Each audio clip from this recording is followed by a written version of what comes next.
कडनं नियोजन करण्यात आलंय। गणपतीच्या विसर्जनासाठी महापालिकेने यंदा 275हून अधिक कृत्रिम तलाव उभारलेत।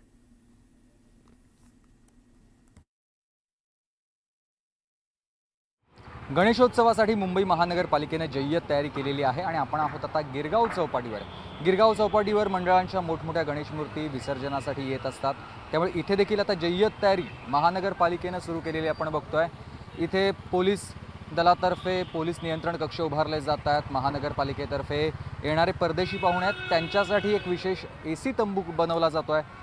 प्रमुख पाहुण्यांसाठी किंवा व्हीआयपींसाठी देखील एक मोठा मंडप इथे उभारला जातोय।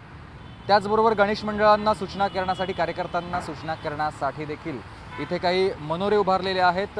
उंच उंच हे मनोरे आहेत ज्याच्यावरून टेहाळणी केली जाईल, टेहाळणी हे मनोरे असतील।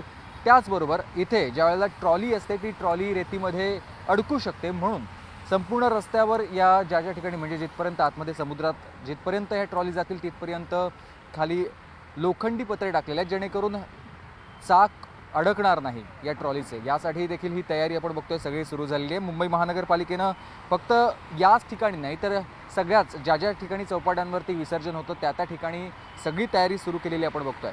तसंच कृत्रिम तलाव मागच्या वर्षी कमी होते 200 होते, यावेळेला 275 पेक्षा जास्त कृत्रिम तलाव तयार करण्यात आलेले आहेत। त्याचबरोबर 990 टनहून अधिक मोफत शाडूची माती मूर्तिकारांना वाटप करण्यात आलेली होती।